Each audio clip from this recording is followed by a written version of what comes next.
bueno, en un punto, como se trata de, de fermiones, habla de ligar a un punto de baja temperatura, de que se condensa pero va a tener una cierta energía que, bueno, y después hablaba de la degeneración de la condensación de Bose. Claro. Pero bueno, no pude relacionarlo, la verdad. O sea, De, por un lado, de los puntos anteriores, ¿miraste algo, Franco, o te quedaste con ese sobre todo? no, me quedé con ese y me quedé dándole vueltas. Claro. Sé que tenía que seguir de largo si no me pasaba, pero quería ganarle y no le pude ganar. Está bien. Ahora lo vemos. Sí. Ahí armé como la otra vez al. Ujú. Marcos, ¿a vos cómo te fue? Y estoy viendo los primeros problemas porque estoy un poco perdido cómo es el método para resolver estos problemas. Ujú. Y, ¿Con cuál andabas o y cómo estás con eso? los primeros, o sea, esto de determinar cómo va a ser mi sistema y todo eso. O sea, qué es lo que tengo que proponer yo para resolver estos problemas. Ujú. Bien. Franco, vos el quinto pudiste reverlo después, no. El No, quinto no. es en el que se plantea, ok. Ahora Eh, cuando vimos esta cuestión de eh, el problema del péndulo, ¿te acordás que hicimos como una propuesta, digamos, de análisis dimensional? ujú. Y proponiendo como una dependencia funcional del periodo del péndulo respecto de la aceleración de la gravedad, la longitud del péndulo y la masa de lo que Sí, esté colgando. Viste que hacíamos una estimación, digamos, del periodo en función de sí. esas tres cosas. Este, Fíjate si lográs en el sexto problema hacer un análisis de esas características. Ajá. O sea, primero pensar, déjame porque estoy pensando para no darte todas las pistas, digamos. Después lo vemos porque ahí lo transcribí a porque bueno, justamente el 7, el 8 y el 9 están asociados a Ujú. ese, así que es importante. Pero, a ver, vamos a intentar hacer dos por uno en el sentido de tomar este problema y ver también esto que decía Marcos de todavía no tal vez agarrarle la mano a cómo hacemos para resolver estos problemas. Ujú. ¿Sí? Fíjate, Marcos, no sé si leíste todavía el enunciado de este problema del sexto. Dice, el principio de exclusión de Pauli prohíbe que dos o más electrones ocupen el mismo estado cuántico. Es decir, dos electrones no pueden estar ocupando la misma función de onda espacial y la proyección de spin. Es decir, no puedes tener dos electrones, suponete, en un orbital tipo 1s y que los dos tengan spin un medio, por ejemplo. ¿Sí? Podrías tener en todo caso tal vez dos electrones en un orbital espacial 1s, uno con spin up y otro con spin down. ¿Sí? Y un tercer electrón no podría estar ocupando, de hecho, ese mismo orbital espacial, porque ya no tenés, digamos, proyecciones de spin que estén permitidas. Ok, entonces, este principio de exclusión de Pauli va a dar origen a lo que se llama una repulsión efectiva entre electrones, que tiene una energía típica E sub D, ¿sí? La que se llama energía de generación. Esa energía va a depender, dice, acá nos está dando una pista Ujú. importante Franco, fíjate que dice, De esta la energía densidad. de generación depende de la densidad de los electrones en el material. Esos son todos los datos que nos da, fíjense, es muy poco lo que nos dice, como el resto de los problemas, y nos pide que obtengamos una expresión para esta energía de generación y que estimemos una magnitud típica en los sólidos. ¿Sí? Lo primero va a ser eso, encontrar una expresión para esta energía de generación. Bien, entonces lo primero que tenemos que ver es, como con todos los problemas, cuál es el modelo que estamos manejando. ¿Sí? ¿Cuál es nuestro sistema? ¿En qué sistema pensabas vos, Franco? O eso, ¿cuál es el sistema físico que estarías evaluando o modelizando, digamos, para resolver este problema? Y yo tenía pensado en el átomo en sí, o sea, los Ujú, niveles de energía de los orbitales. ujú. Lo pensé por ese lado. O sea, tendrías como un conjunto de electrones, digamos, que están ocupando los orbitales atómicos, digamos. Sí. ¿Sí? O sea, Ahora, por ejemplo, cuando uno hace este análisis, lo único que estamos buscando es decir, cuál es la energía asociada a esta degeneración, digamos así, que no te permite que todos los electrones estén ocupando un mismo estado cuántico. Ujú. Es decir, fíjense que vamos a avanzar en esta propuesta tuya, Franco, decir, ok, supongamos que estamos modelando, digamos, los electrones que están asociados, digamos, a un átomo. Sí. Entonces, cuando tenés una cantidad grande, qué sé yo, puede ser un átomo pesado, Ujú. y por el principio de exclusión de Pauli, sabemos que nunca vamos a tener más de 2 electrones en una misma función de onda espacial, a lo sumo 2. Ahora bien, otra consideración, otra cosa que tenemos que pensar es la siguiente, es decir, suponete, Franco, que yo te digo, bueno, tenés un núcleo atómico donde el núcleo tiene número atómico, no sé, supongamos 60, Ujú. y tenés, si el átomo es neutro, tenés 60 electrones. Sí. ¿Dónde se ubican esos 60 electrones? Mm, Y sí, o sea, habría que ubicarlos en las órbitas. En sus Sí, órbitas. pero ¿en cuáles las ubicás, digamos? ¿Cómo los vas ubicando? Y habría que ir siguiendo la configuración electrónica.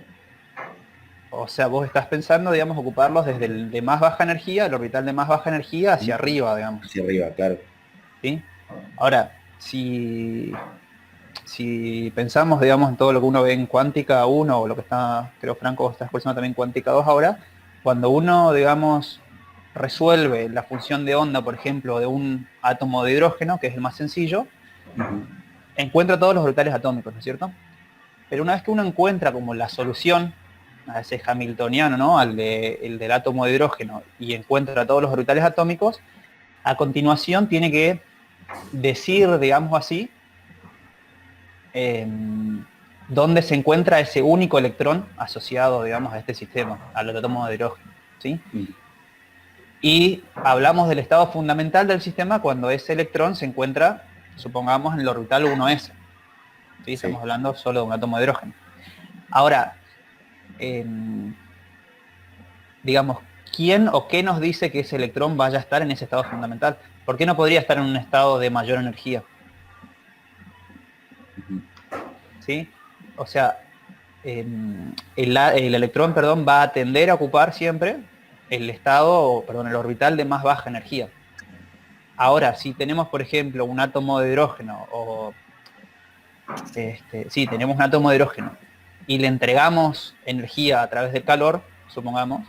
o por radiación, o por algún otro medio, ¿qué va a pasar con ese electrón? No, y va a ir aumentando, va a ir saltando a otros niveles de energía superiores. Ok, exacto, va a tender entonces a pasar, digamos, a otros niveles de energía. Entonces, una de las cosas que estamos asumiendo, Franco, cuando decíamos esto, de que teníamos un sistema multielectrónico, Ujú.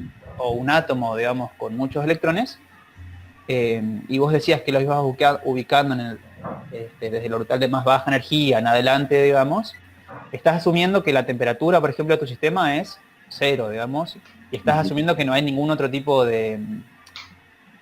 como de medio externo que te entregue energía, digamos. Ujú. Y, o sea, estamos analizando siempre el estado fundamental del sistema. Bien. Ahora, esos electrones que están en tu sistema, Franco, estamos hablando de energía o queremos hacer una estimación de energía, tendrías que pensar cuáles son las energías asociadas a ese sistema. Ujú. ¿Cuáles Y, van a ahí- ser? y sería la energía de era menos la constante Rydberg sobre n cuadrado, creo, si no me equivoco. Claro, vos me estás hablando del caso del átomo de hidrógeno. Sí. Pero suponete que tenés ahora tenés un sistema multielectrónico. Ujú. ¿Cuáles van a ser los términos de la energía, digamos, los que siempre estudiamos? Tenés la energía potencial Ujú. y la cinética, La digamos, cinética. ¿sí? Y de hecho, como vos estás hablando, o como te está interesando estudiar simplemente qué pasa con los electrones, y más bien asociado a esta degeneración propia del principio de exclusión de Pauli, digamos, no te está interesando tanto la interacción entre Entre los electrones. átomo perdón, entre núcleo y electrones, sino que te va a interesar más mirar la energía cinética de los electrones, ¿sí? Ujú. Este, De hecho, podrías modificar un poco, digamos, el problema y pensar en algo más sencillo todavía, que es decir, ok, no pensemos en un átomo siquiera, y pensemos en lo que sería, digamos, un gas de electrones. Así como uno tiene gas ideales de partículas, uno no podría asumir, bajo ciertas condiciones, que tenés un gas ideal formado por electrones. Sí. ¿Sí? Y también, digamos, cuando tengas un gas ideal formado por electrones, esto se va a seguir cumpliendo. ¿Sí? El principio de exclusión de Pauli. Si vos recordás, Franco, de sólidos algo, cuando uno hablaba de esto, de todos modos, Marcos, creo que vos no tuviste sólidos todavía, ¿no? Pero si uno habla de un metal, por ejemplo, Claro. tiene los electrones que están en lo que se llaman orbitales de valencia, ¿sí? Que son electrones que están, como se les dice, libres, que pueden desplazarse a través del metal. El modelo más básico, digamos, que uno puede hacer, que Franco, ¿te acordás del modelo de Drude? Tiene que ver con asumir que esos electrones que están en estas capas de valencia se mueven libremente por el metal. ¿Sí? Bueno, ahí tendrías como una primera aproximación, o eso podrías aproximarlo, y con eso tiene que ver el modelo de Drude, digamos, con lo que sería como un gas ideal formado por electrones. Bueno, todo esto para decir simplemente cómo modelamos este sistema. Para poder, o sea, uno tiene que, digamos así, especificar el sistema o generar un modelo para después poder estimar, bueno, cuál va a ser esa energía típica que estamos buscando y que es esta energía de generación. Si no definimos bien nuestro modelo, si no definimos cuáles son las interacciones que tenemos en cuenta, no vamos a poder hacer ningún tipo de estimación, porque básicamente no hay siquiera un modelo sobre el cual trabajar. Y la propuesta, Franco, sería, yo creo que podemos tomarnos un rato ahora, 15 minutos, y después vemos ya el ejercicio resuelto. Hacer algo semejante a lo que hicimos para este problema, para el 5. O mejor pensarlo en términos de esto de el periodo del péndulo, ¿no? Y que lo proponíamos como que tiene una dependencia funcional con longitud, aceleración de la gravedad y masa. Pensar en este caso, una vez que definiste cuál es tu sistema y cuál es la energía de este gas gas ideal de electrones, esa energía no va a ser otra cosa que P cuadrado sobre 2m, donde P es el momento lineal de cada uno de los electrones, que puedas, digamos, poner esa energía en términos de otras cantidades, hacer un análisis dimensional y ver si encontrás algo coherente, digamos. Recordando además que acá en el enunciado tenés una pista grande sobre una cantidad. Fíjate que dice, la energía de generación depende de la densidad de los electrones.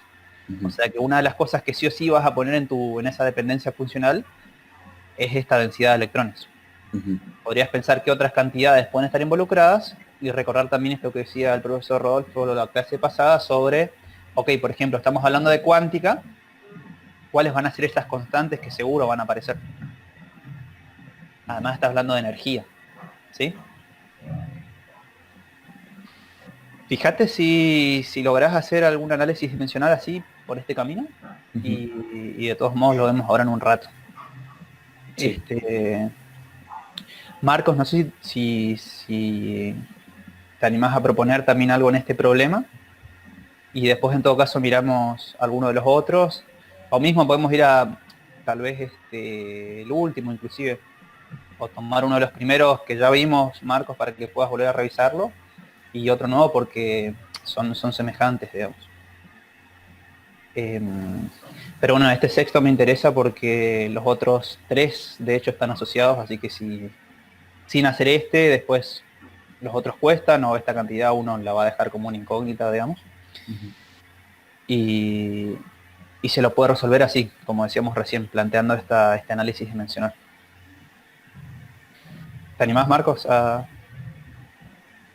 plantear algo también? Ok.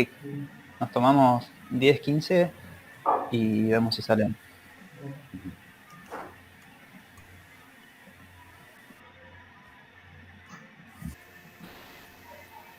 Ok. Estaba pensando recién, no sé cómo hacen y cómo prefieren hacer ustedes. No sé cómo hacen entendido también con otros prácticos. pero a la hora de discutir los ejercicios que tengan resueltos, tal vez después convenga si quieren o escanearlos o sacar una foto, digamos, entonces después en la clase podemos compartir pantalla, digamos, y eso, discutir sobre lo que hayan resuelto. Yo no tengo problemas en ir mostrando las resoluciones, lo único que tengo el temor nomás de que eso no ayude, digamos. Siempre es bueno que... No se te escucha, Franco. No, lo que te decía por ahí, bueno, ahora está costando un poco porque no es algo que se encuentre en el libro y no es una fórmula particular.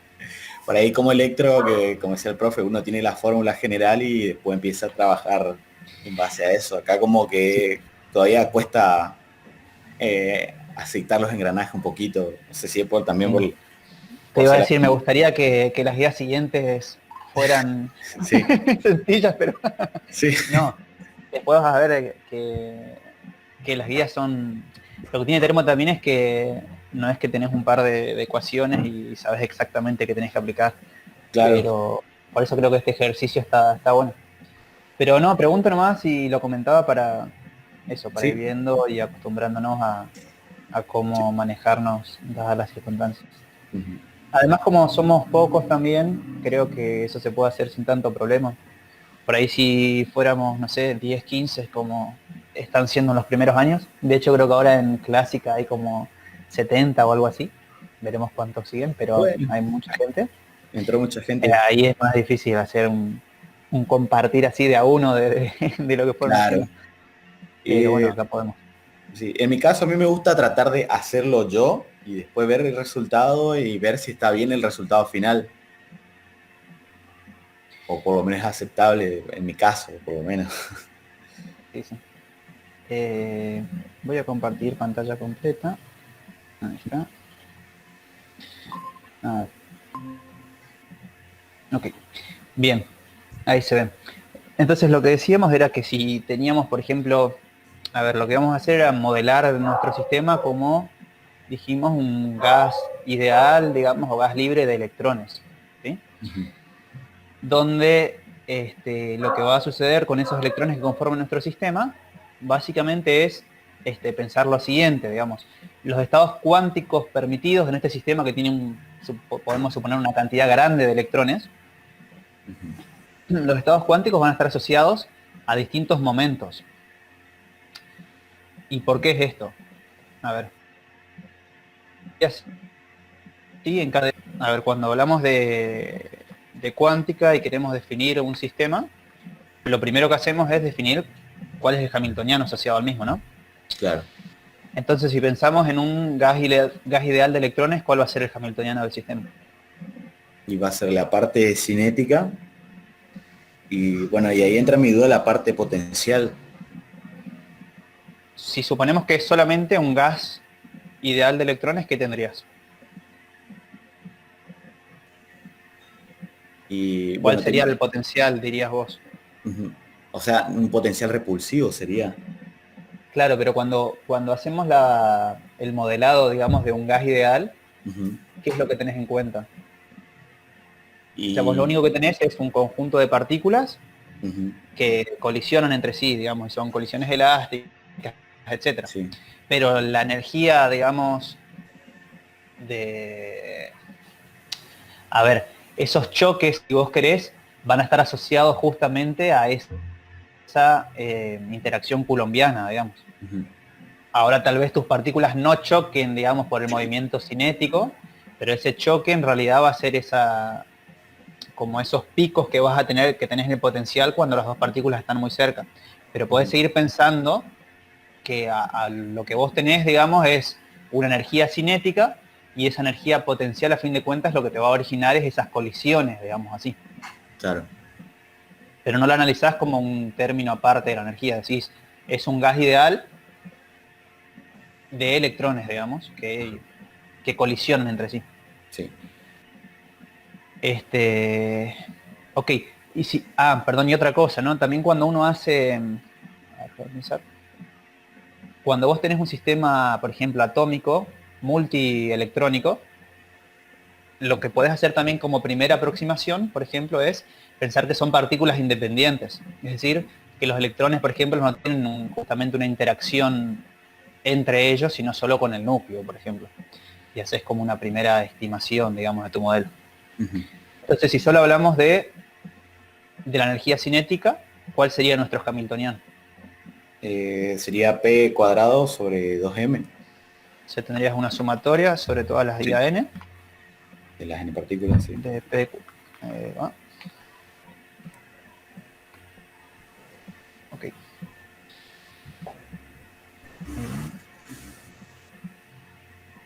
Ok. Este es el Hamiltoniano, ¿sí? Y lo que dijimos, de hecho lo establece el problema, ¿no? Por principio de exclusión de Pauli, lo que vamos a tener al tener un conjunto, digamos, grandes de electrones, es que los mismos, si estamos, ¿no es cierto?, si no le entregamos energía de ningún modo, y cuando vamos a hablar de termodinámica, diríamos, por ejemplo, que nuestro sistema está a temperatura absoluta T igual a 0, en ese caso lo que vas a hacer es que los electrones van ocupando, supongamos que P1 es menor a P2 y P2 es menor a P3, entonces primero se ubican 2 electrones acá, luego 2 electrones acá, luego 2 electrones acá, etc. Donde además lo que vamos a tener es un continuo de momentos, ¿sí? Como nuestro sistema no está ligado, no vamos a tener un espectro discreto de energía, sino un espectro continuo de energías, ¿sí? O sea, P1 y P2 están muy cerca entre ellos, P2, P3, etc. ¿Sí? Siempre vamos a encontrar dos valores entre uno y otro, digamos.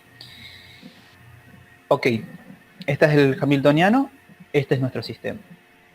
Y lo que dijimos ahora, porque, a ver, ahora les voy a mostrar, pero hay un procedimiento formal para estimar esta energía de generación, pero lo que proponíamos era hacer un análisis dimensional de este sistema.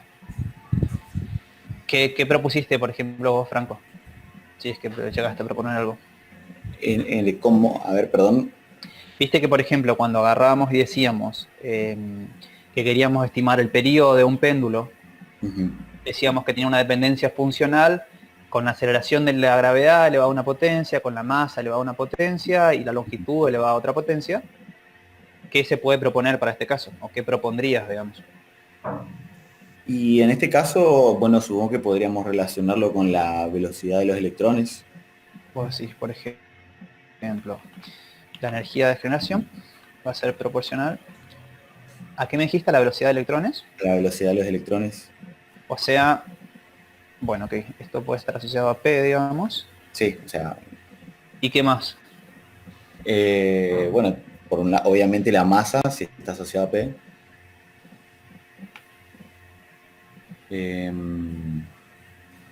Velocidad masa.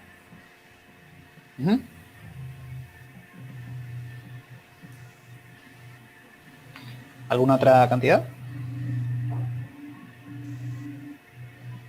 Y Fíjate lo que te dice el problema.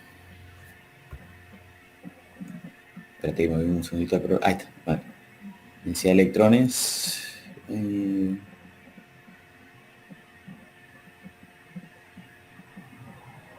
Marcos, ¿o se te ocurre algo? Fíjense que lo que estamos haciendo es decir de qué cantidades depende la energía de generación. Básicamente estamos diciendo, por ejemplo acá, proponiendo que sea proporcional a la velocidad de los electrones a una potencia y la masa a otra potencia. Pero no es ¿a qué otra cosa puede ser proporcional, digamos? La energía de generación. A la carga de los electrones, pues. ¿Cómo, Marcos? A la carga de los electrones. Con la carga de los electrones.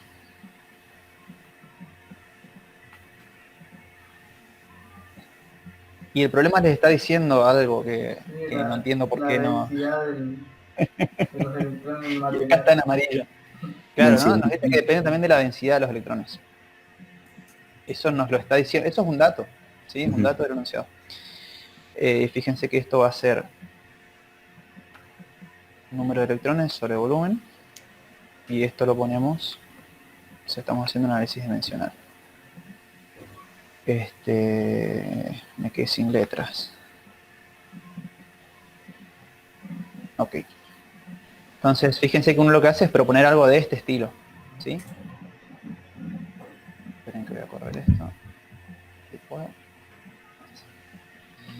Ok. Proponemos, por ejemplo, que la energía de generación sea proporcional a la velocidad electrónica, masa electrónica, a la carga del electrón, a n sobre b. ¿Sí? Fíjense que cuando ponen... perdón, otra cosa. Acá estábamos diciendo que el hamiltoniano de mi sistema tenía esta forma, ¿no? Un p cuadrado sobre 2m. Y acá a la derecha estamos diciendo que es proporcional a la velocidad por la masa por n sobre b. Esto nos va a dar algo coherente, pero fíjense que si a izquierda tengo p a alguna potencia, acá podríamos haberlo expresado, digamos, de manera semejante. Y otra cuestión es que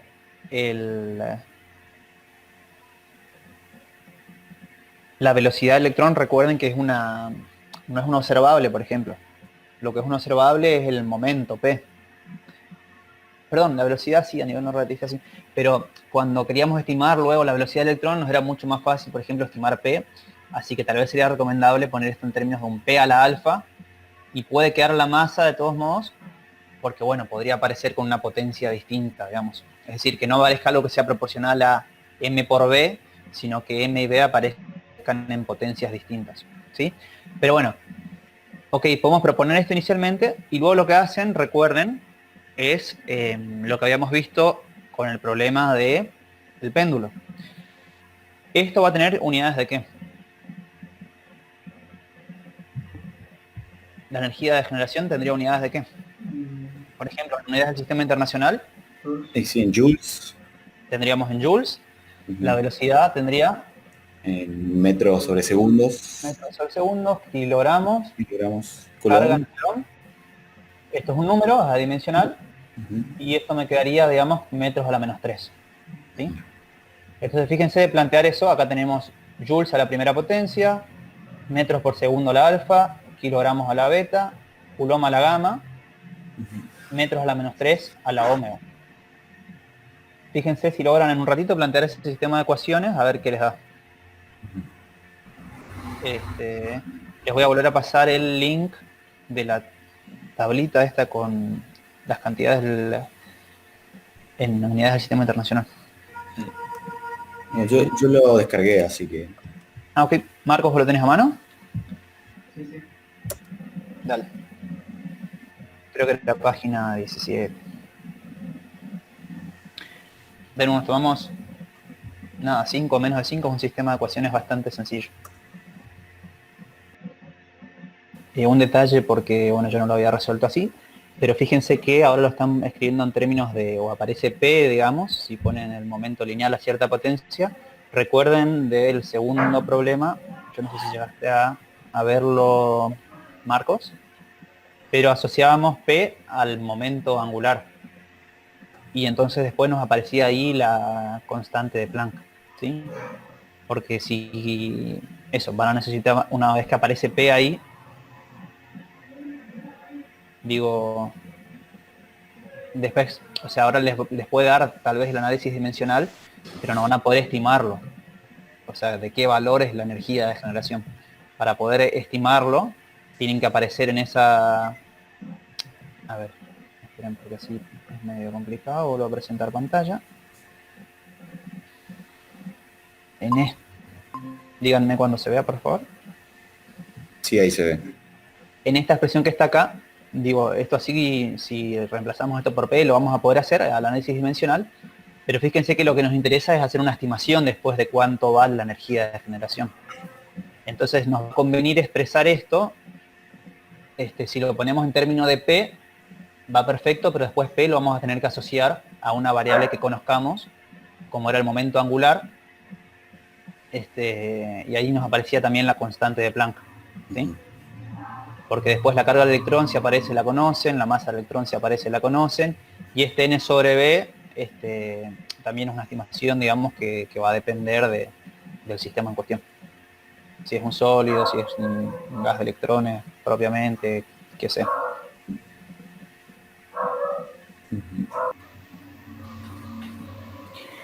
¿Es algo coherente?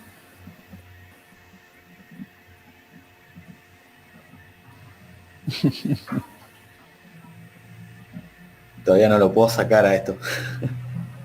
Estoy tratando de encontrarle la vuelta.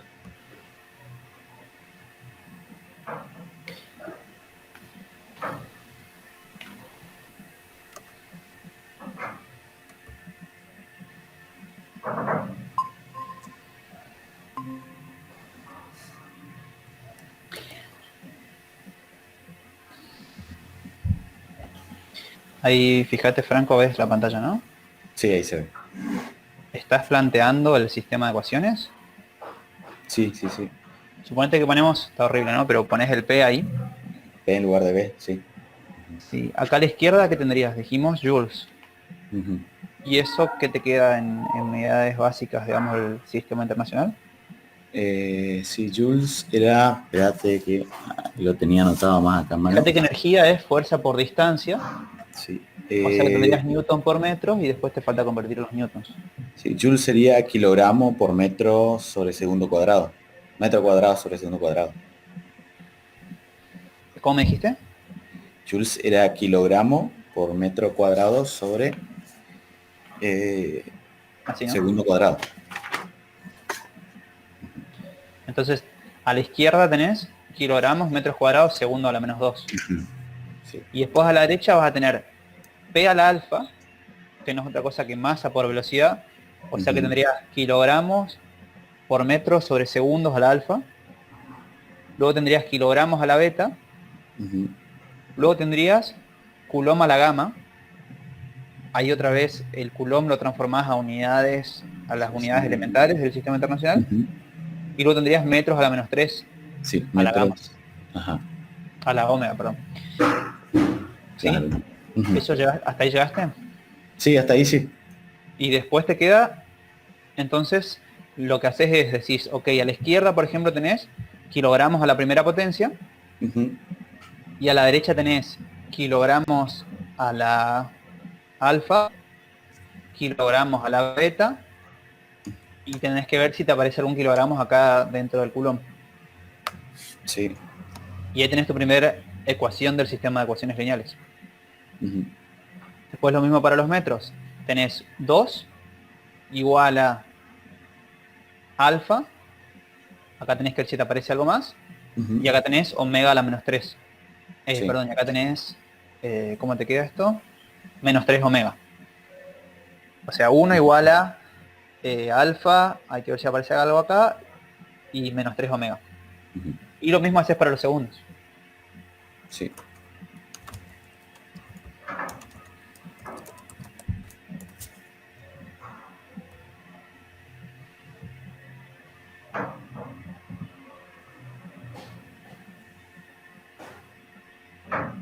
Fíjate que vas a tener que ir transformando los coulomb primero. Perdón, vas a tener los coulomb son segundos por ampere. Y el ampere es una unidad básica del sistema internacional. O sea, no es que no es que podés transformarlo en otra cosa. Entonces, acá te va a quedar, por ejemplo, segundos por ampere a la gamma. ¿Sí? Entonces, fíjate varias veces. Una ecuación básica, va a ser, vos acá tenés segundos por ampere. Sí, segundo por ampere. Elevado a la gamma. Y acá a la izquierda tenés ampere a la 0 potencia. O sea que ya tenés que gamma va a ser igual a...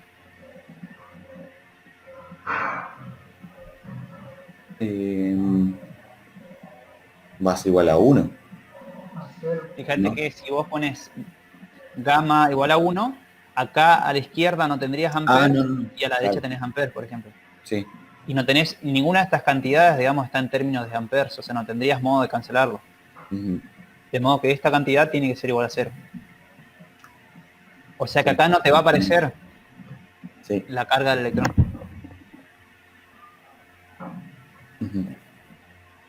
Acá una de las ecuaciones va a ser que esto de hecho es igual a 0. Igual a 1, digamos. ¿Sí? Ok, y lo mismo lo haces con las otras ecuaciones.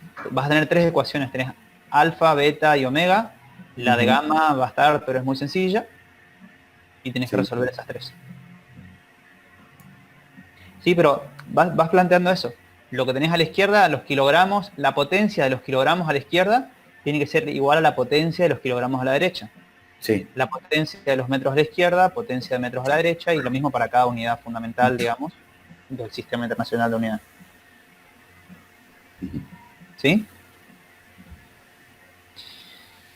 Bueno, les voy a mostrar un poco cómo queda, así tomamos otros los problemas, si no se nos va a ir el tiempo. Pero es esto, es básicamente esto, fíjense. Ahí se ve, ¿están viendo la pantalla, no? Sí. Sí. Ok, fíjense.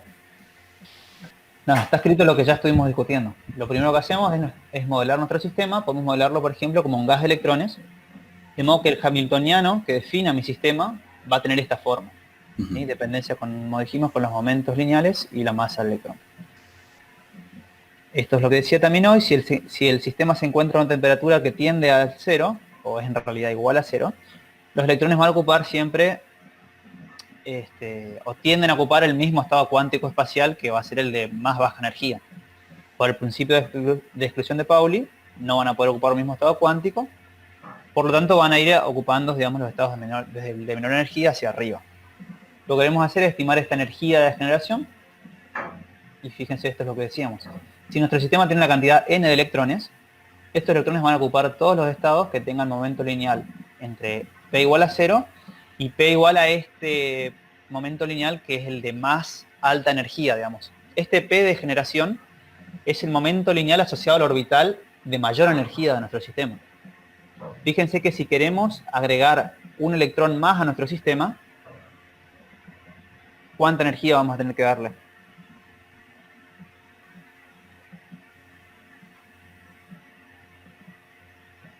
¿Sí? Dijimos que tenemos un sistema con n electrones. Ese sistema de n electrones tiene ocupados los estados con momento lineal que va de p igual a 0 a p igual a este p de degeneración, ¿sí? Que es el asociado al orbital de más alta energía, digamos, de los ocupados. Entonces, si queremos agregar a este sistema que ya tiene n electrones, le agregamos uno más, ¿qué momento va a tener ese electrón que le agreguemos?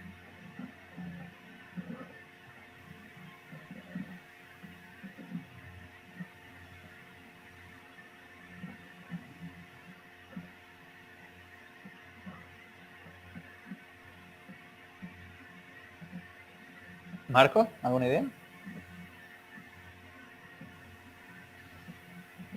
Fíjate que dijimos que los electrones siempre van a ocupar los estados de más baja energía. Entonces, cuando tenemos nuestro sistema de n electrones, esos n electrones van a estar distribuidos en los orbitales de más baja energía, que estamos diciendo que tienen un momento lineal que va de p igual a 0 a p igual a este p de degeneración. ¿Sí? Si agregas un electrón más, ¿cuál va a ser el momento lineal de ese electrón? ¿Cuál es la mínima energía que le podés dar a un electrón, digamos, para que se sume a este sistema?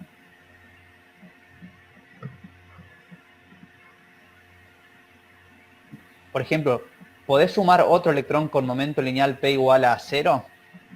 No, porque ya hay electrones ocupando ahí. Entonces, no podés sumar ningún electrón que esté entre 0 y p de degeneración, ¿no es cierto? Sí. Entonces, si querés agregar uno más con la menor cantidad de energía, digamos, posible que le puedas dar, va a tener como un momento lineal igual a p de generación más un diferencial de p, digamos. ¿Sí? Un poquitito más. Bien. Y de eso estamos hablando cuando hablamos de energía de generación. Estamos diciendo, si queremos agregar un electrón más, ¿cuál es la energía mínima, digamos, que tenemos que darle? ¿Cuál es la energía que le vamos a dar para que se sume a este sistema? Bien, y fíjense que, no sé si estás... Ah, ok, estás Franco. Fíjense que lo que uno puede hacer también es decir, ok, lo que hacemos es estimar este momento P, que vamos a necesitar darle a un electrón para sumarlo al sistema, haciendo un análisis dimensional de este P. ¿Y qué es lo que puse yo acá, por ejemplo? Digo, bueno, ok, estamos hablando de un sistema cuántico, como decíamos con el profesor Rodolfo, va a aparecer casi seguro la constante de Planck, ¿sí? Entonces pongo que esta presión, perdón, este momento lineal de constante de Planck elevada a alguna potencia. Y el problema me decía además que esta energía iba a depender de la densidad electrónica del sistema. Como la energía no es otra cosa que P cuadrado sobre 2 veces la masa, esa dependencia con la densidad electrónica evidentemente va a estar, digamos, en lo que es la presión de degeneración. En el momento lineal de degeneración, ¿sí? Entonces propongo que eso sea igual a h barra la alfa y n sobre b a la beta. Lo pongo acá en mi hamiltoniano. Fíjense, lo único que voy a tener es h barra a la 2 alfa y n sobre b a la 2 beta. Y me aparece además una masa del electrón ahí en el denominador, ¿sí? Entonces yo puedo estimar la energía de generación con esta expresión que está acá. Digo, la dimensión de lo que está a la izquierda tiene que ser igual a la dimensión de esto que está a la derecha. Si miramos lo que habían propuesto acá, fíjense que la masa está apareciendo, la densidad electrónica está apareciendo, y acá aparece el momento lineal, ¿sí? Que como les decía, si uno después lo asocia al momento angular, me va a terminar apareciendo acá la constante de Planck, ¿sí? El h barra. Ok, pero nuevamente estamos haciendo solo un análisis dimensional. Hacemos esto que les decía de plantear el sistema de ecuaciones lineales. Primero veo cuáles son las unidades que aparecen. Tengo joules, joule por segundo a la 2 alfa, metros a la menos 6 beta. Fíjense que esto es metros a la menos 3 elevado a la 2 beta. Y kilogramo a la menos 1. Escribo joules en términos de metros, kilogramos, segundos, lo mismo acá. Y luego digo esto que decíamos recién, Franco. Fíjate que, por ejemplo, acá a la izquierda tengo metros al cuadrado, a la derecha tengo metros a la 4 alfa. De ahí sale, por ejemplo, mi primera ecuación, 2 igual a 4 alfa menos 6 beta. Luego tengo kilogramos a la primera potencia, kilogramos a la 2 alfa y kilogramos a la menos 1. O sea que me queda 1 igual a 2 alfa menos 1. Segunda ecuación. Y la tercera es cuando comparamos las potencias de los segundos en ambos miembros. Y entonces tenemos menos 2 igual a menos 2 alfa. Eso, menos 2 igual a menos 2 alfa. ¿Sí? Fíjense que de hecho nos sobra una ecuación. Tenemos de esta última, sacamos enseguida alfa igual a 1. Y después de la primera, ya teniendo el valor para alfa, sacamos beta igual a 1/3. ¿Sí? Alfa igual a 1, beta igual a 1/3, eso lo ponemos acá, acá y acá. Entonces con eso puedo estimar que la energía de generación, fíjense, va a ser proporcional a esta cantidad que está acá, h barra al cuadrado, sobre la masa del electrón, por la densidad elevada a la 2/3. ¿Sí? ¿Se entiende el camino?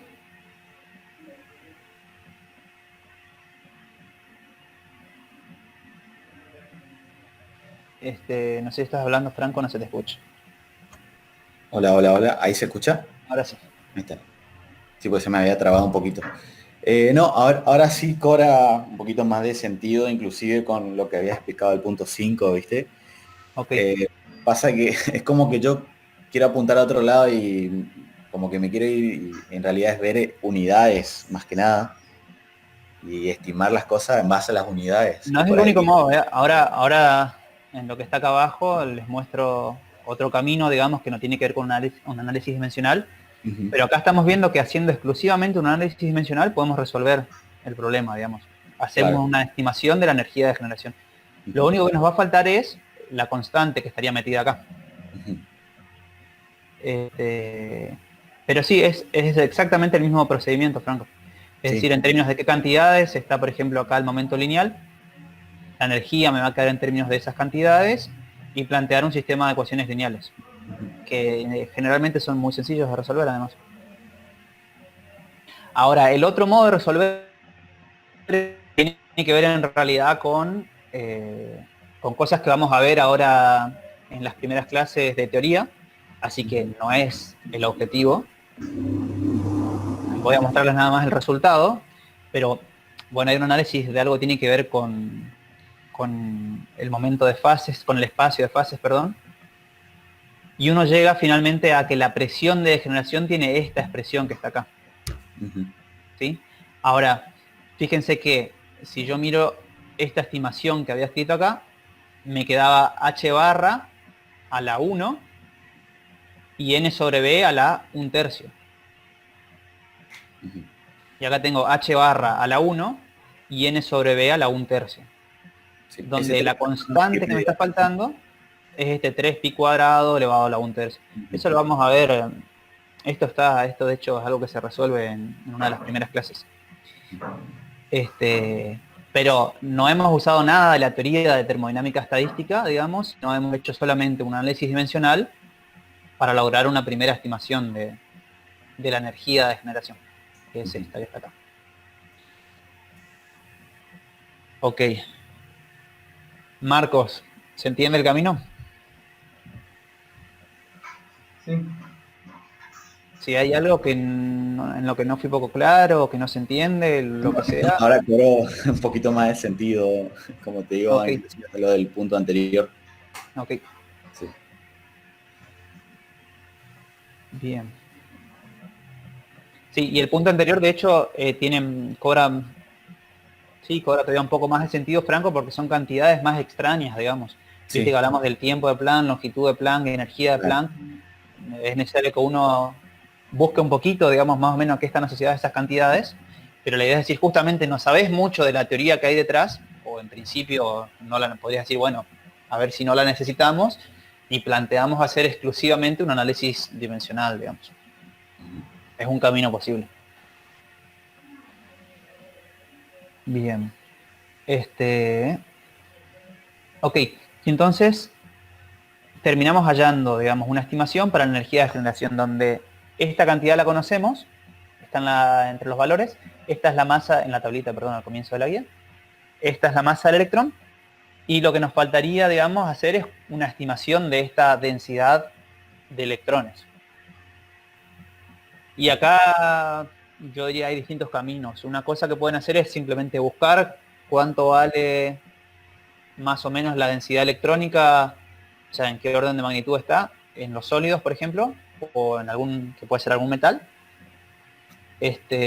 o hacer algún tipo de estimación, digamos, de nuevo pueden plantear cuál es la conformación, digamos, de un sólido, o sea, cómo modelo un sólido, es decir, podrían decir, no sé, supónganse que tenemos, o que en los sólidos voy a tener núcleos atómicos que están distanciados a, no sé, 2 radios de Bohr, digamos, capaz un poquito más porque son más pesados, 10 radios de Bohr, y digo, bueno, ok, es un metal más o menos pesado, tendrá unos 50 electrones cada núcleo, estimo más o menos cuál va a ser la cantidad de electrones que tengo por unidad de volumen, y meto ese número acá. ¿Sí? Ese es otro camino. También es bastante sencillo, digamos, hacer esa estimación. Bien. La otra es que simplemente busquen cuánto vale más o menos este valor en algún metal, por ejemplo. ¿Sí? Y digo metal de nuevo porque acuérdense que esto, por ejemplo, va a ser válido para esos electrones que están, digamos, en las capas de valencia, que es como si fuera un gas ideal de electrones. Están libres justamente, no están asociados a un núcleo en particular, sino que se mueven libremente por todo el metal. Por eso, por ejemplo, en ese caso, sería, digamos, válida esta ecuación, ¿no? Este 0,19 estaría describiendo bien a esos electrones que se mueven en la capa de valencia de mis metales. Si estuvieran fijos algún núcleo en particular, acá aparecería ese término de interacción entre el núcleo y los electrones, que no es el caso. De nuevo, digo la importancia de qué es lo que estamos modelando y atenernos a eso. Ok. Problema 7, fíjense. Franco, vos habías estado intentando resolver estos. Fíjate que ahora que tenés, por ejemplo, la energía de generación, bueno, se puede hacer una estimación en sólidos. Eso, acá había escrito algo simplemente para que quedara, por ejemplo, en sólidos. Si uno usa el modelo de Drude, que es un modelo ahí de sólidos, ¿no? una estimación que se puede hacer para la densidad electrónica en las capas de valencia es que n sobre b es aproximadamente igual a 10 a la 22 centímetros a la menos 3, ¿sí? Se lo puede pasar a metros. Y con eso puedes estimar la energía de generación. Ok. Y después los que están a continuación, no sé si los viste, Franco, si tenés alguna duda, digamos, o todo partía de no tener este valor que está acá, la energía de generación. Sí. No, por ahí, bueno, habías dicho que el 8, para resolver el 8 íbamos a necesitar los dos anteriores, así que Sí. ahora creo que voy a poder hacerlo. Sí, podemos hacer un repaso rápido. Fíjate que en el 7, por ejemplo, te está hablando de los sólidos. Y dice, en los sólidos, la repulsión de degeneración, que la calculaste en el punto anterior, de los electrones de la capa de valencia, está en equilibrio con la atracción eléctrica entre electrones y núcleos. Deducir el orden de magnitud de las densidades típicas de los sólidos debido a estos efectos. Fíjate que, ¿qué te está diciendo? Tenés un metal que tiene electrones en la capa de valencia. Y en esa capa de valencia, esta repulsión de degeneración, ¿sí? O esa energía asociada, la energía de degeneración, va a estar en equilibrio con la atracción eléctrica entre electrones y núcleos. Y lo que está pidiendo ahora es deducir o estimar la densidad típica de los sólidos. ¿Sí? Entonces, si miramos esto de acá, la energía de generación tenía esta forma que está acá. Y lo que te dice ahora el problema es, ok, no vamos a intentar estimar cuánto vale n sobre b. ¿Sí? Y para eso lo que vamos a hacer es decir, esta energía de generación, este h barra cuadrado sobre m por n sobre b a la 2/3, esto tiene que ser igual a la energía de atracción eléctrica entre electrones y núcleos. Es decir, planteás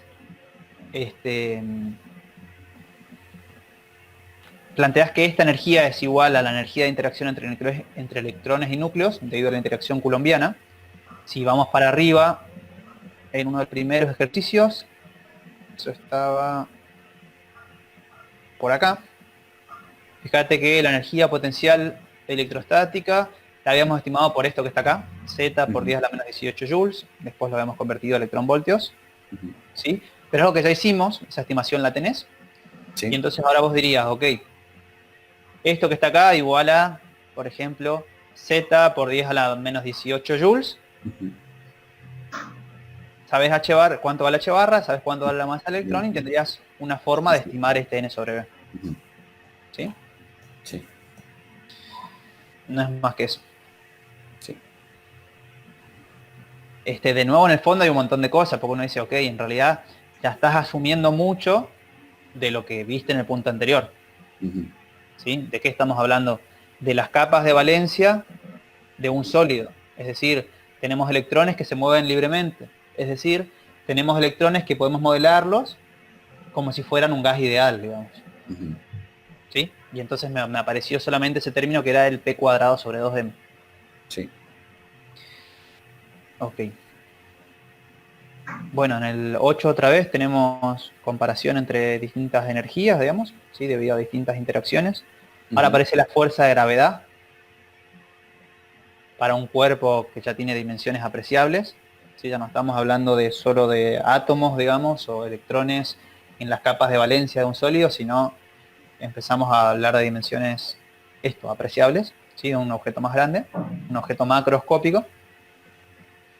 Y nos pide hacer esta comparación entre esta energía de generación y ahora aparece la fuerza de gravedad. Fíjense que aparece la fuerza de gravedad porque estamos hablando ya de un objeto macroscópico, digamos. Ahí podría empezar a tener cierta relevancia, que de hecho nos dice el problema que la tiene. Si no, no es que no exista, ¿sí? Cuando hacemos, esto que está acá, y decimos el hamiltoniano de estos electrones que se mueven en la capa de valencia tiene esta forma, no quiere decir que no exista la energía de interacción gravitatoria entre electrones o entre los electrones y el núcleo. Simplemente que asumimos que es despreciable. Sí. Ok. Bien, y después el 9 es otra vez respecto al punto anterior. Así que es una seguidilla de problemas, sin dudas hay que hacerlo en orden. Sí. Bien. Y otra vez aparecen distintas interacciones, las energías asociadas, estimaciones de órdenes, igualando las energías asociadas a estas interacciones. Bien. Estoy pensando en lo que planteaba Marcos al comienzo. Marcos, vos habías dicho que por ahí no veías mucho la lógica, ¿no?, de cómo resolver los problemas o el camino. Sí, algo así. Sí, porque Sí, estoy ¿qué es lo que más un te poco cuesta arrancar, digamos? eso. O sea, Bien. el tema de proponer un sistema al problema que estamos tratando de plantear, y ahí es donde empieza el tema de proponer cosas, o sea, de que el sistema, o sea, de nuestro problema puede depender de esto y de esto y de esto. Eso no, o sea, es básicamente, creería yo, que ponerse a pensar en todos los factores que puede afectar al problema. Sí. Sí, yo te diría que, a ver, lo primero es que no es sencillo. Tal vez uno diría, bueno, es la guía cero, que son problemas de Fermi, digamos, no hay como, o sea, uno no se adentra como en los detalles más específicos de la teoría o de las teorías asociadas, pero no es fácil. No es fácil, sobre todo esa primera parte que mencionás, Marcos, de definir cuál es tu modelo, en primer lugar, y después empezar a decir, ok, cuáles son las energías asociadas. Lo que sí diría es que no te dé miedo nomás hacerlo, plantear el modelo aunque te parezca demasiado sencillo y digas, o creas o sentís, digamos, que tal vez te está faltando algo o que te faltan elementos, pero si vos mirás todos los problemas que estuvimos viendo hasta ahora, las expresiones de esas interacciones son muy sencillas, ¿sí? Siempre nos aparecía la energía cinética con el P cuadrado sobre 2m, nos aparecía la interacción coulombiana, que sabemos muy bien la forma que tiene, nos apareció tal vez, no sé, la interacción entre un momento dipolar y un campo magnético externo. Nos apareció, por ejemplo, el momento dipolar magnético de una espira, cuando teníamos el electrón orbitando en supuestas órbitas circulares, que ya tal vez eso sí puede ser una expresión que uno se acuerde y de última vas y la buscas, y hacer esa asociación de decir, ok, si tengo un electrón que está girando, creo que Macarena lo había sacado enseguida, de que, ok, tengo un electrón girando, tengo un campo magnético, Biot-Savart podría salir, en realidad, bueno, es un problema con alta simetría.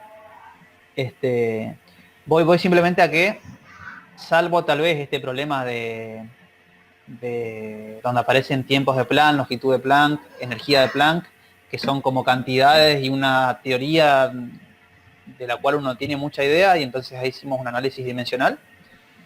El resto, las expresiones que terminan quedando son sencillas. Simplemente digo, no tenerle temor, digamos, a entonces plantear el modelo y pensar, bueno, cuáles serán las energías de interacción y ir escribiéndolas.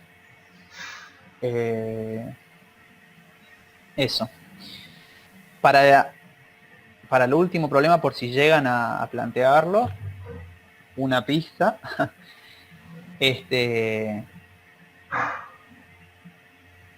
A ver, estoy pensando porque lo tenía también, solo que no sé si conviene seguir ahora. Capaz se lo mando para que lo tengan. Simplemente lo que iba a decir es, tienen que pensar cómo hacen para modelar. A ver, fíjense, voy a compartir pantalla, así no hablo en el aire.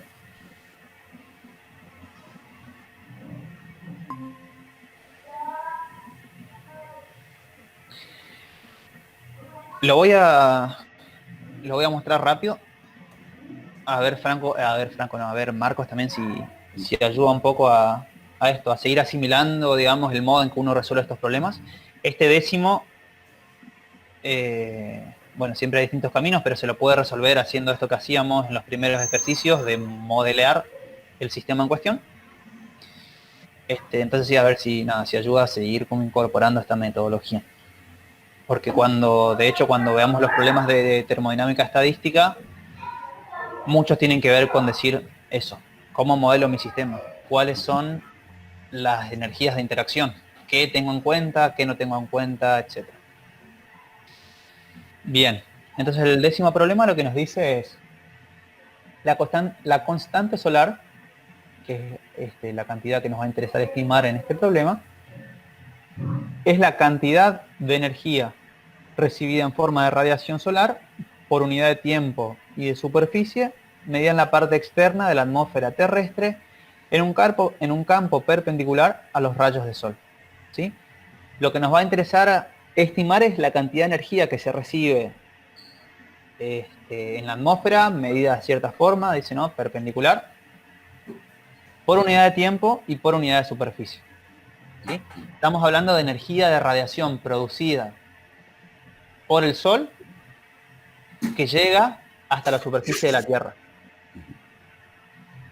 Los resultados, dice, de su medición por satélite nos arrojan un valor promedio de tantos vatios, 1366. A partir de esta información, ¿cuál sería la temperatura estimada de la superficie del Sol? Entonces nos dice, ok, la constante solar, que tiene que ver con la cantidad de energía de radiación que recibimos en la Tierra y que fue producida en el Sol, la conocemos, ¿sí? Y sabemos que medida por satélites en la atmósfera tiene un valor de aproximadamente igual a 1366 vatios. A partir de esta información nos dice cuál sería la temperatura estimada de la superficie del Sol. Bien. Entonces, de nuevo, lo primero es decir, ¿cuál es nuestro modelo? ¿Sí? ¿Cuál es el problema físico que tenemos que evaluar? Lo más evidente es que tenemos el Sol, digamos, en un extremo, si se quiere, de nuestro modelo, produciendo energía por radiación, y muy lejos del Sol tenemos la Tierra que recibe esta energía. ¿Sí? Bien. Luego, por ejemplo, cabría preguntarnos, ok, uno podría decir, el Sol irradia energía, pero podría, por ejemplo, irradiar energía, digamos, con distinta intensidad en distintas direcciones, ¿sí? Es decir, uno podría decir, ok, tengo el Sol acá, tengo la Tierra acá, pero si la Tierra está acá, o está acá, o está acá, o está... Digo, si varío el ángulo, pero mantengo fija la distancia, uno podría tal vez decir, bueno, tal vez tengo al Sol produciendo, digamos, radiación con distintas intensidades en distintas direcciones, ¿sí? Entonces, una primera aproximación, digamos, o una primera asunción, iba a decir, ¿sí? Pero una de las primeras cosas que asumimos en nuestro modelo es que el Sol está irradiando energía uniformemente en el espacio, ¿sí? Es decir, no hay una dirección privilegiada. Después la otra es decir, ok, ¿cómo trato a ese cuerpo que está irradiando energía? Y podrán tal vez recordar de termodinámica, de haber hablado de lo que es un cuerpo negro, ¿sí? Entonces una de las primeras cosas que podemos hacer también en nuestros modelos es decir, ok, voy a modelar al Sol como si fuera un cuerpo negro. ¿Sí? Si recuerdan, cuando uno hablaba de un cuerpo negro, que lo que estaba hablando era de un objeto que absorbe toda la energía radiante que incide sobre él, y que la energía que irradia, en este caso el Sol, si lo modelamos como un cuerpo negro, es característica solamente de este sistema.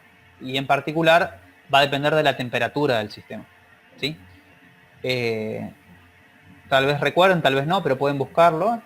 Esto se lo ve en termodinámica, ¿sí? La ley de Stefan Boltzmann nos va a dar cuál es la expresión para la energía emitida por unidad de tiempo en todo el espectro es decir, en cualquier frecuencia, en todas las frecuencias, perdón, por un cuerpo negro a cierta temperatura absoluta. ¿Sí? De nuevo, ¿qué es lo primero que hicimos? Es decir, ok, ¿cuál es nuestro modelo, nuestro sistema? Tenemos el Sol, tenemos la Tierra a buena distancia del Sol y tenemos a este cuerpo que irradia energía que lo vamos a modelar como si fuera un cuerpo negro. Si lo modelamos como un cuerpo negro, la energía emitida por unidad de tiempo, es decir, la potencia de radiación, va a estar dada por la ley de Stefan-Boltzmann, donde fíjense que va a depender exclusivamente de la constante de Stefan-Boltzmann. Esa está en la tablita, digamos, de valores ahí al principio de la guía. Va a depender del área del cuerpo negro, en este caso va a ser el área del Sol, y va a depender de la cuarta potencia de la temperatura. ¿Sí? Esto de la izquierda, digamos, es para un cuerpo negro cualquiera. Si en particular modelo al Sol como si fuera un cuerpo negro, digo, ok, la potencia asociada va a ser igual a el área, 4pi por el radio al cuadrado, por la constante de Stefan-Boltzmann, por la cuarta potencia de la temperatura absoluta. ¿Sí? Bien, entonces fíjense, ya tenemos el Sol, la Tierra, el Sol produciendo como si fuera, emitiendo energía como si fuera un cuerpo negro, de modo que la potencia va a estar dada por esta expresión que está acá. ¿Sí? Ahora, lo que nos queda ver, digamos, es cómo hacemos para asociar esta potencia de radiación del Sol con la energía que está llegando hasta la Tierra. ¿Sí? Fíjense que esta potencia está asociada a la energía que produce cuando uno recorre, digamos, ¿cómo decirlo? Recorre todos los ángulos. Es decir, es la energía que produce el Sol en todas las direcciones. Pero lo que nos va a interesar después a nosotros es calcular la que produce, digamos, en una dirección particular, que es la de la Tierra. ¿Sí? Entonces, fíjense, yo tengo el Sol, la Tierra que está muy lejos, y el Sol que tiene cierta potencia. Lo que uno luego hace es decir, ok, yo lo que puedo hacer es determinar cuánto vale la esfera cuyo radio es igual a la distancia que hay entre el Sol y la Tierra, es decir, la esfera que tiene centro en el Sol y que tiene radio igual a la distancia entre el Sol y la Tierra, ¿sí? Y entonces yo sé que la energía, digamos, irradiada por el Sol en una unidad de tiempo en toda esa superficie esférica va a estar dada por esta expresión que está acá. ¿Sí? ¿Se entendió eso? Fíjense que potencia de radiación que la estimamos asumiendo que el Sol es un cuerpo negro, esta potencia de radiación es la energía emitida por unidad de tiempo en todas las direcciones. ¿Sí? Entonces, a medida que pasa el tiempo, lo que voy a tener es, supónganse que tienen el Sol en el centro de su sistema, y lo que va a suceder es que irradia energía en todas las direcciones, siempre irradia la misma cantidad por unidad de tiempo, de modo que ustedes pueden imaginarse como esferas, ¿sí? Con centro en el Sol, donde si uno suma la energía que hay en cada una de esas esferas, esa energía es siempre la misma, digamos, ¿sí? Porque esa energía que es irradiada por el Sol se va como expandiendo, ¿sí? Y ahora si uno toma cualquier esfera, cualquier superficie esférica concéntrica con el Sol, la energía que tenemos en esa superficie está asociada, de hecho es igual, a la potencia que está acá, ¿sí? A esa potencia de radiación. ¿Se entiende eso? Sí, sí, sí. Bien. Entonces, como nos interesa a nosotros saber cuál es la energía que llega a la Tierra en forma de radiación, lo que vamos a hacer es decir, ok, supongamos que tengo una esfera que es concéntrica con el Sol y que llega hasta la Tierra. Ahora vamos a ver si lo puedo dibujar un poco acá. Así no están tan en el aire. Creo que deberían haber acá. Creí que habían... Acá está. Ok. Entonces supongamos la Tierra de este lado.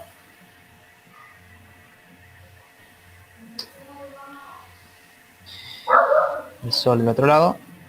No, tan lejos no, porque... Ok, así lo vamos a hacer. Bien, y esta va a ser la distancia Tierra-Sol. Ok, no me deja moverlo hacia abajo. Bien. Yo lo que decía es...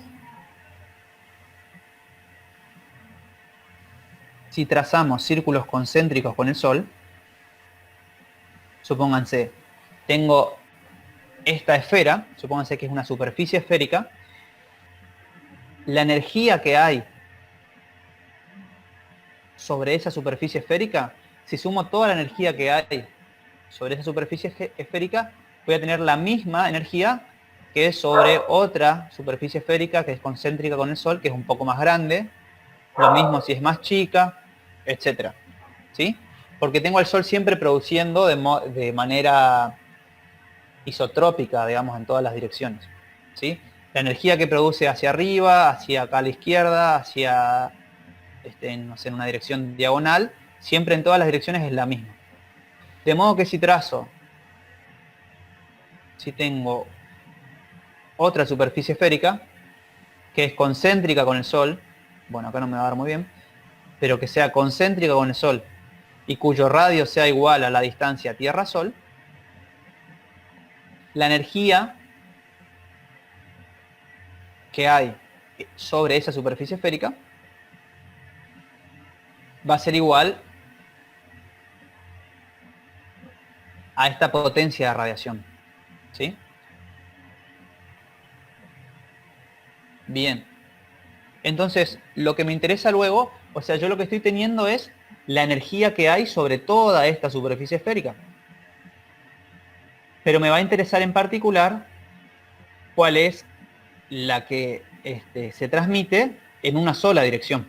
Es decir, cuál es la que hay en un punto, digamos así, porque si nos vamos muy lejos, la Tierra termina siendo un punto, digamos.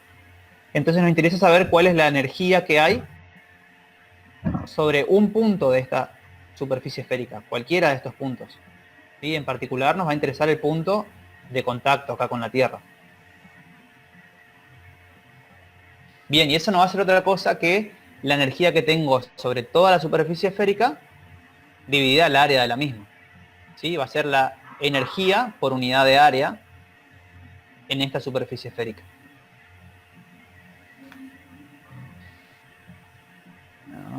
Ahí está. Fíjense, si el Sol emite isotrópicamente a una distancia R de él, vamos a tener que la constante solar, que es esta que mencionábamos anteriormente, cantidad de energía recibida en forma de radiación solar por unidad de tiempo y unidad de superficie, medida en la parte externa de la atmósfera terrestre, en un plano perpendicular, que es todo esto que estuvimos viendo, va a ser esta potencia de radiación solar dividida el área de esta superficie esférica que es concéntrica, ¿sí?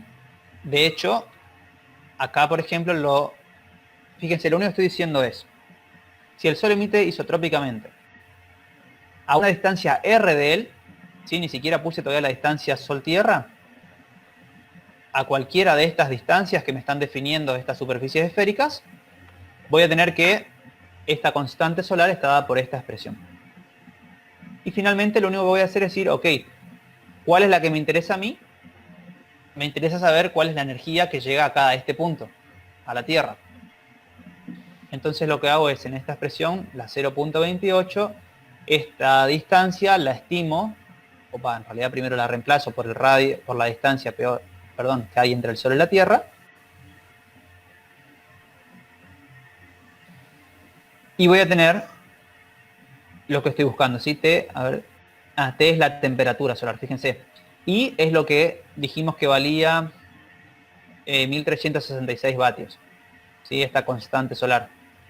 Y sabemos que I es constante de Stefan Boltzmann, temperatura absoluta a la cuarta potencia, sobre este cociente que está acá, donde ahora este R es la distancia Sol-Tierra, ¿sí? Tenemos radio solar aproximadamente 7 por 10 a la 8 metros, esto lo pueden buscar, lo mismo el radio de la Tierra, y entonces tenemos una estimación para la temperatura solar. Y fíjense que si buscamos, a ver, creo que no lo hice, temperatura solar, a ver, ok, fíjense, la estimación da 5767, y de hecho la temperatura solar es sobre la superficie, bueno, habrá que ver esto, cuál es la fuente, pero bueno, estamos sin dudas en el orden, ¿sí? Eso es otra cosa que es aconsejable también hacer cuando terminamos de resolver estos problemas. Buscamos lo que estamos estimando y enseguida sabemos si tiene sentido lo que hicimos o no. Sí, pero de nuevo, fíjate, Marcos, ¿qué es lo crucial, digamos, a la hora de resolver este problema? Primero es decir, ok, tenemos el Sol y la Tierra y se ubican a distancias muy lejanas uno del otro, ¿sí? De modo que podemos modelarlos como si fueran puntos, ¿sí?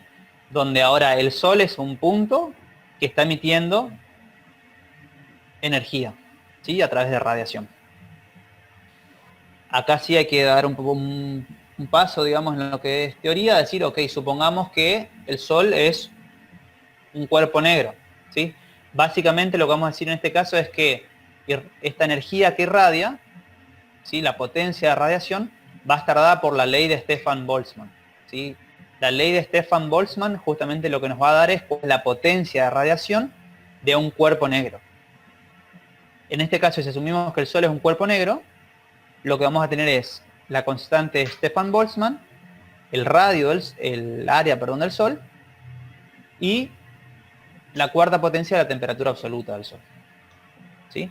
Entonces, tenemos de nuevo el modelo que hicimos, Sol y Tierra muy lejos uno de otro, Sol emitiendo como si fuera un cuerpo negro, tenemos cuál es la potencia del Sol, y lo siguiente es decir, ok, este cuerpo negro que irradia isotrópicamente en todas las direcciones, ahora nos va a interesar en particular saber cuánto irradia en una dirección, que es la dirección, digamos, hacia donde está la Tierra.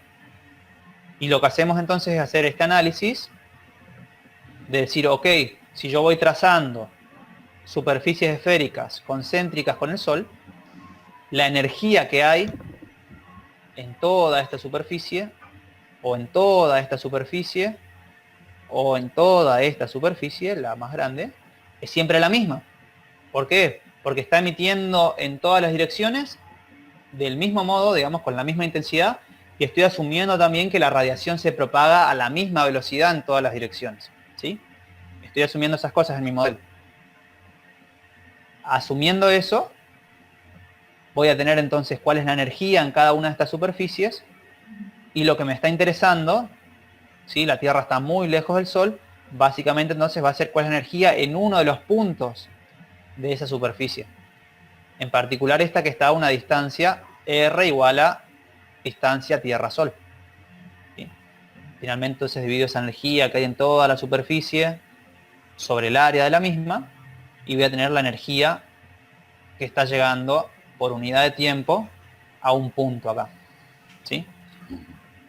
Esa energía es la que se nos da como dato del problema, la constante solar.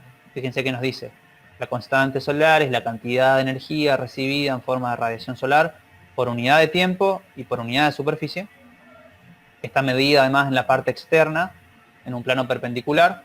Eso cuando la Tierra esté muy lejos, sí o sí se va a cumplir. Se va a cumplir, ¿sí? Como una primera aproximación, eso es así. Y esta I que está acá es la constante solar. Sabemos la expresión, usamos ley de Boltzmann, reemplazamos R por el radio de la Tierra y tenemos la estimación de la temperatura del Sol. ¿Sí? Uh-huh. En este caso particular, Marcos, sí es cierto que uno tiene que hacer esta primera asociación de que uno puede modelar el Sol como si fuera un cuerpo negro. Básicamente, ¿por qué? Y estamos pensando, o estamos necesitando, digamos, estimar cuál es la energía de radiación de este objeto. La primera aproximación que vamos a poder hacer, la más sencilla también, es pensar en el Sol como si fuera un cuerpo negro, ¿sí? Y ahí tomamos la ley de Stefan Boltzmann, que es muy, muy sencillo. Otra cosa, fíjense, si pensamos en lo que hicimos en el problema anterior, que hicimos solo un análisis dimensional, uno acá podría hacer exactamente un análisis dimensional de modo exclusivo. Uno podría decir, ok, supongamos, yo tengo el Sol que está produciendo energía de radiación, y digo, ok, voy a pensar a qué cantidad está asociada. Y supongamos que yo no conozco o no recuerdo bien cuál es la forma de la ley de Stefan Boltzmann. Puedo decir, ok, yo sé que la potencia de radiación de un cuerpo negro estaba asociada a la constante de Stefan Boltzmann, que dependía del área del cuerpo negro y que dependía de su temperatura, ¿sí? Entonces puedo plantear que sea esta constante a la alfa, a la beta, t a la gamma, hago un análisis dimensional y termino encontrando cuál es la relación funcional, ¿sí? Digo, uno podría hacerlo también acá. O podría arriesgarse todavía más y ya venir acá al final y decir, ok, para mí la constante solar puede estar asociada a tales cantidades, ¿sí? Hacer un análisis dimensional y ver si es correcto lo que uno pensó.